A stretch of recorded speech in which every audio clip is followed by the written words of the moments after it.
Let's talk about a new law. Oh, yeah, this guy. We got a story from the Post-Millennial. Love this California lawmaker who relaxed punishments for sex offenders proposes mandatory Drag Queen 101 class for K through 12 students. Yes. So when the left demands something and the GOP ignores it, they get it. When the left demands something and the GOP pushes back, they recoil and then demand something twice as bad. So we have all of these stories. You may have seen the story where there's a big neon sign saying it's not going to lick itself, and children are dancing with sexualized adult performers at a nightclub that was doing a family event, which is not for families, but they're claiming it is. And in response to this guy is like, why don't we make it mandatory in schools? Because this is what they want to do. In response to a Texas state representative announcing he will file legislation to ban drag shows from having children in their audience, California State Senator Scott Weiner, is it Weiner or Wiener? I'm going to go with Wiener on this one. Let's go with that. Definitely. Proposed offering drag queen curriculum in schools. Responding to a tweet from Rep. Brian Slatton of Texas, he said, this guy just gave me a bill idea. Offering Drag Queen 101 as part of the K through 12 curriculum, attending Drag Queen story time will satisfy the requirement. So I don't think he's completely serious. I think he's just like poking the bear. But the fact that they've gone beyond defending it, and are now publicly being like, let's do more. Let them keep saying it. I know, that's how I feel too. I mean, the end of the day, we're sort of, it's not a mystery why there's going to be an absolute tsunami. And it's not just this stuff. It's not just the over-sexualization of children. It's also the fact that parents over the last 2 years were watching their kids on Zoom and thinking, oh, this wasn't very impressive. This wasn't very good.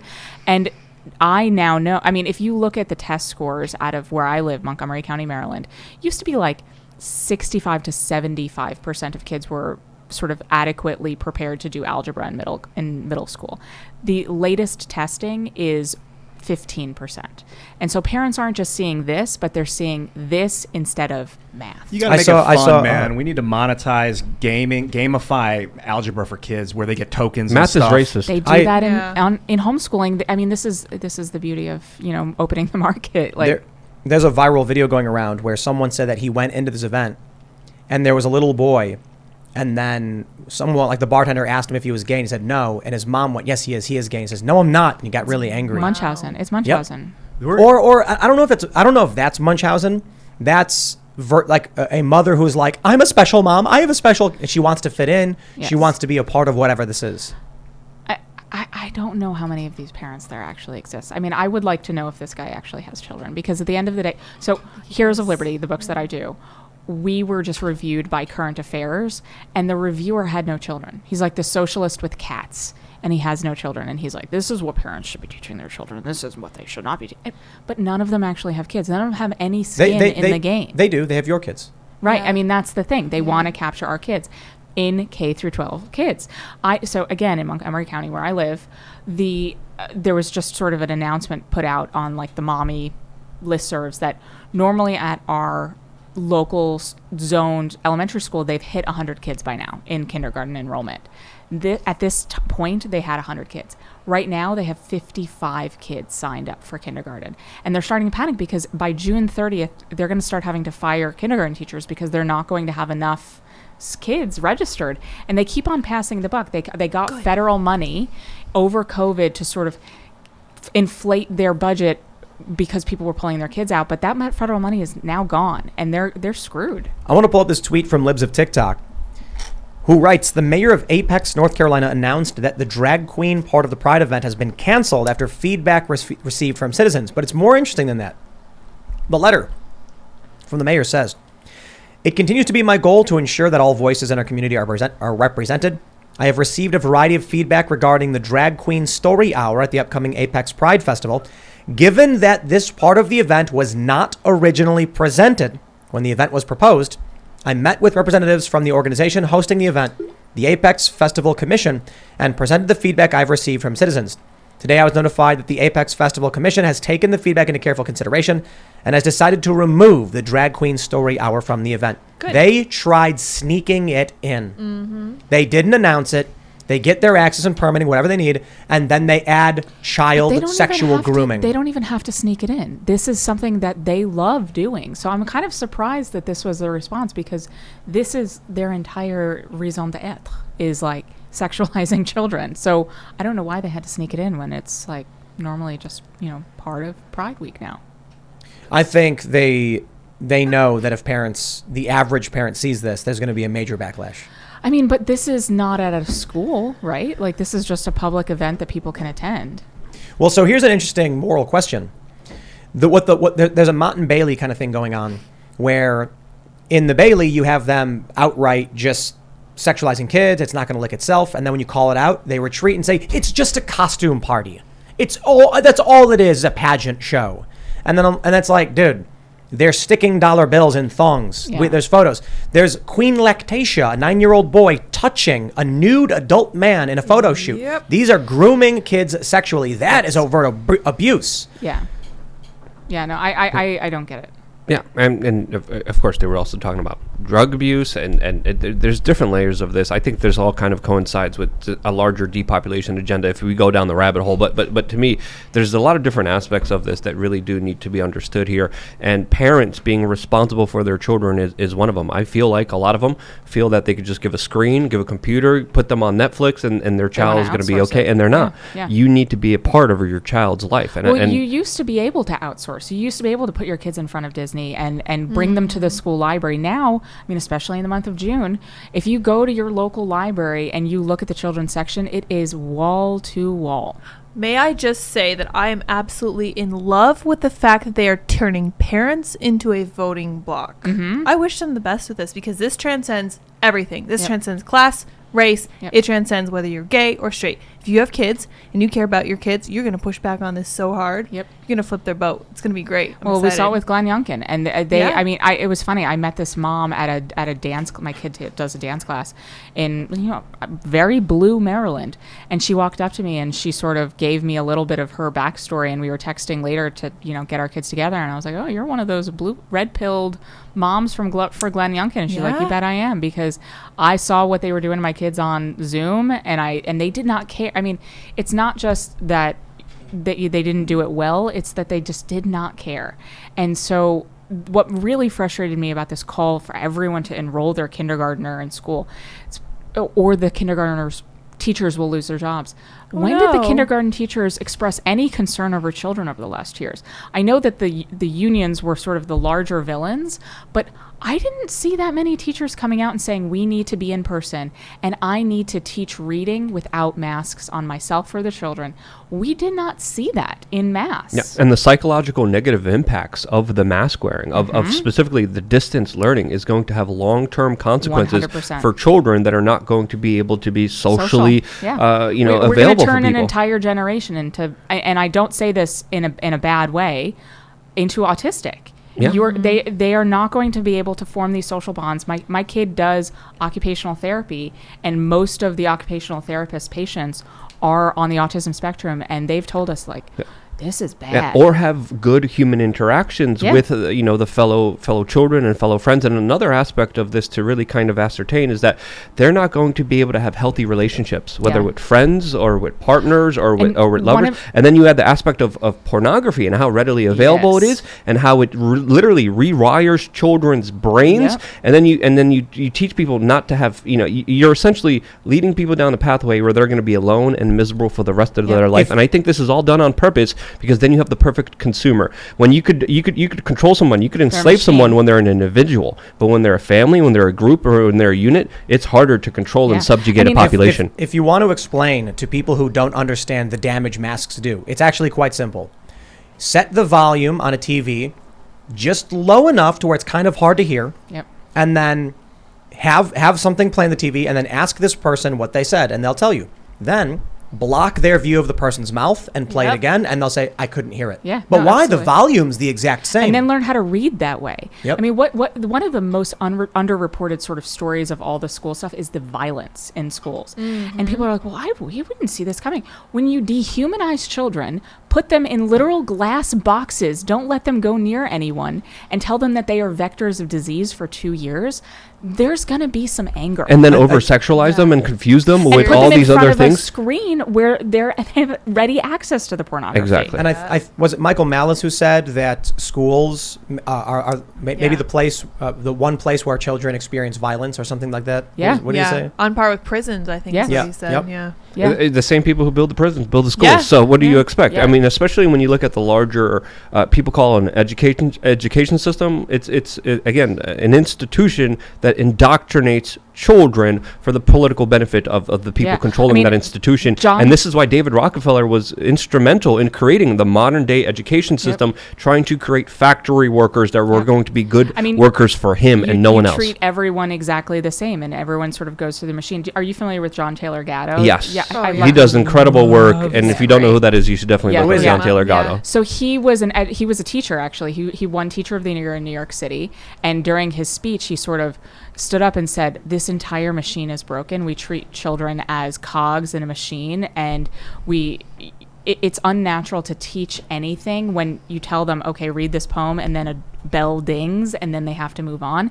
It treats children as if they are rats, basically. Absolutely. Yeah, and the homeschool philosophy that we follow, because I homeschool all my kids, I mean, not all of them, obviously I have a baby, but it's called Charlotte Mason, and it just basically, and it talks about sort of her entire philosophy is the respecting the personhood of children and treating every child as an individual, and this is what the education system should be. And there are Charlotte Mason schools that, I mean, this is why people are flocking away from public schools, because they treat children as cogs. Homeschooling is on the rise, which I think is absolutely incredible, absolutely awesome. Pods are also starting to exist. Entire networks are starting to exist where people in a community are coming together and saying, hey, I'm a physicist. Hey, I'm a mathematician. Hey, I know history. I on the way here, I was talking to an art teacher. She homeschools her kids, and I said, can you teach an art class for all of the other Jewish homeschoolers in our community? I was literally on the phone with her on the way here. There's huge networks popping up, and a lot of people aren't talking about this. New Hampshire just passed a lot of new legislation allowing people to homeschool even more freely and even have more access to taxpayer funds if they do homeschool. And they have entire communities of individuals, especially a part of the Free State Project, where you have an expert in one particular field that teaches an entire group of children on the very specific issues that he's an expert on. My friend Jay Noon does this with welding. He has little kids welding and building stuff and constructing stuff. He calls it, I think he calls it man camp. He might get canceled for that.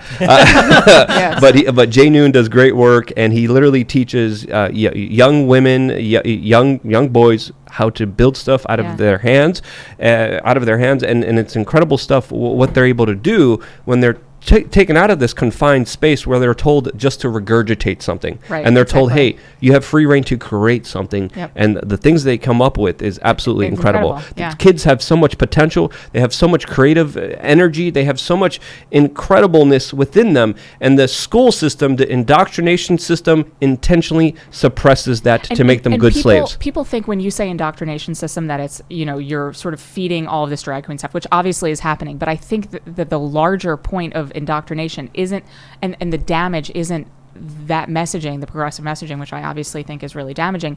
It's treating children like they are cogs and like rats, and rinse and repeat. Say this and killing and their then love of learning. Remember this. Think about how we read books in school. You have to write a book report, and then you have to illustrate it, and then you have to. And I hated the book by the end of it. I never wanted to see it again. And then when I read it as an adult, I'm like, oh, Grapes of Wrath is actually really a good read. It's a pretty good read. And so I'm rereading all of this classic literature as an adult, and I'm like, you murdered this piece of beautiful literature. And I mean, this is schools. All of it. Yeah. I mean, the only books that millennials have read is Harry Potter. Those are actually good. I defend them. Sure. I like Harry Potter for sure, but it's the only thing they've read. Needs to be more. For pleasure, I would say. I mean, this is the problem with also putting kids in a pen for 8 hours a day. At the end of the day, they're just fried, and then you put them in front of a screen, whatever. But they have no energy and no inertia to just read for pleasure and read for fun. I think we have to expand pods. Like, So they're really hard to put together. Let me tell you, as someone who spent the last 3 years trying, it takes more coordination, because then you have to rely on other people. And I don't know if you remember group projects when you were a kid. So bad. Never rely on someone else to do it, because no one does it as well as you do. So I don't know if they have these where you are, but in Colorado, when we were homeschooling, we had these co-ops where you could go and learn Latin and Yeah, great they're books and incredible, stuff. but they're super hard to form. And then, so this is like just my personality. I hate rules, and I don't for like you. people telling me what to do. And a lot of the co-ops near us were crazy with COVID, and so I just didn't want to partake. And a lot of them, I mean, we sort of fit into a sort of weird ideological box because we're Jewish and because, whatever. And so it's hard to sort of find like-minded people. But we're trying to form that where I live, but it's hard. It's hard to coordinate. What about doing it online, coordinating online? So we do. So my kids do an online, like, Hebrew class and whatever, and the teacher is wonderful, but I don't want my kids in front of a screen all day. Yeah, not all day. I would think there are some things you could learn online. So they do. So my kids do it, like, it's called Gesher, and like it's based. So the problem with the Jewish model, and like my experience and my perception, is that so in the Jewish community, 95% of people send their kids to Jewish day schools, like Orthodox. I'm not talking about Reform. So if you actually like care about your faith, you will send your kids to these schools, but they're like $20,000, $30,000, $40,000 a pop. Expensive. And so it's a kind of birth control, because people are like, oh, we can only really afford to have 2 or 3 kids. One kid it is. Yeah. So people have 2 or 3 kids. And so it forms, it becomes birth control basically. And so what some people do, but very few people, is that they pull their kids out. And I'm talking like 2% of people homeschool right now. And the woman who runs this program that my kids do, she runs all of the Jewish classes online on Zoom.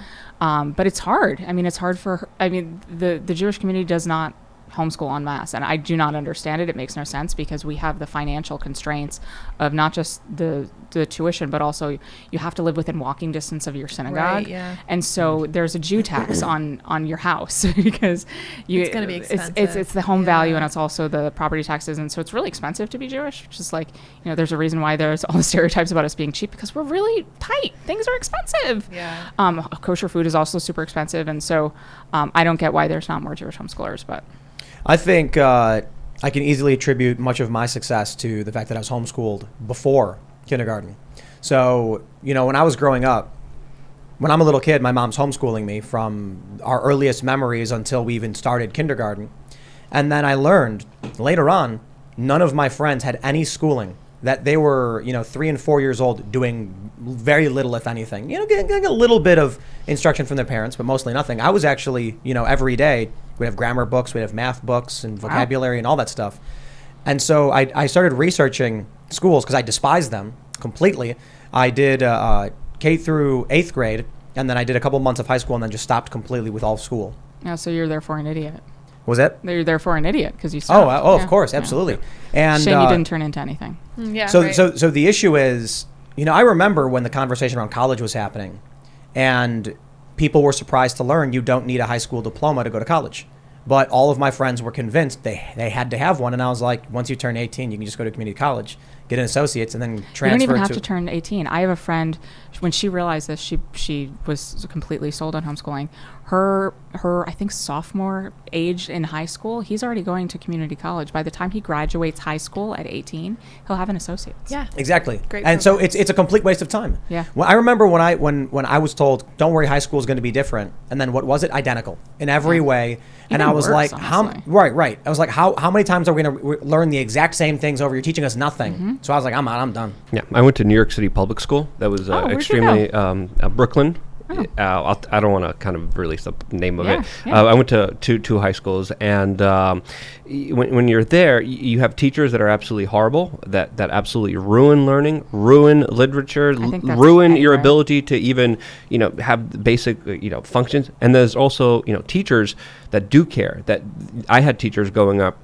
I know 4 of them off the top of my head that used to say, okay, this is what they want you to learn. This is what's going to be on the test. Now here, let me tell you how how the CIA brings in crack into the poor neighborhoods. Here, let me tell you about Iran That sounds Contra. like Here, let me tell you about JFK. Here, let me tell you about Gulf of Tonkin. And there was 4 teachers throughout my entire life in New York City public school that were absolutely incredible, caring, loving individuals that did a good job, that actually made you understand what the world was really like, but that was rare. Yes. And vast majority of them, I just hated school because it was just like indoctrination from the very beginning. I love homeschooling. I'm super rah-rah. But the problem I think of conservatives is that we think that homeschooling is like a scalable solution for a lot of people. Not. It's not. So here's the problem. You had 4 teachers who were caring and whatever.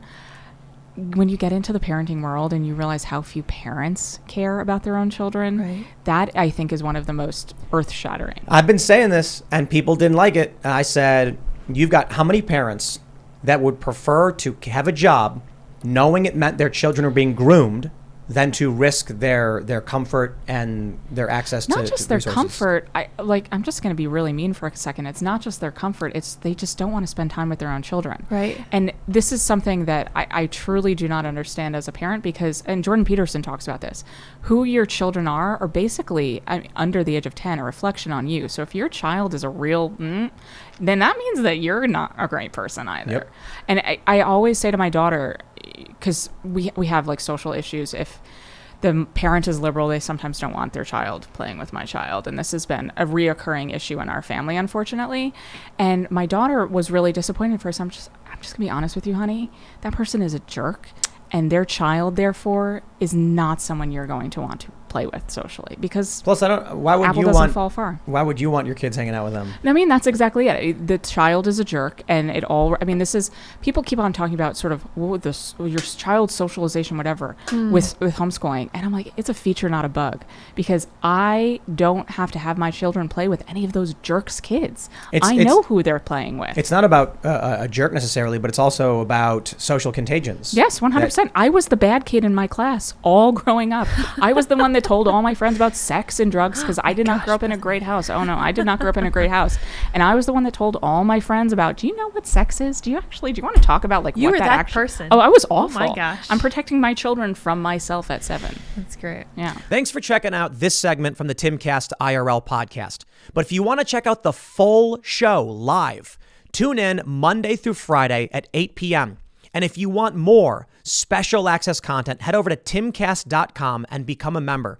Your membership helps sustain this company, keep our journalists employed, makes this show happen, and you will get access to exclusive members-only segments of the Timcast IRL podcast, and there's a massive library to check out. So again, go to timcast.com or tune in Monday through Friday at 8 p.m., and we'll see you all there.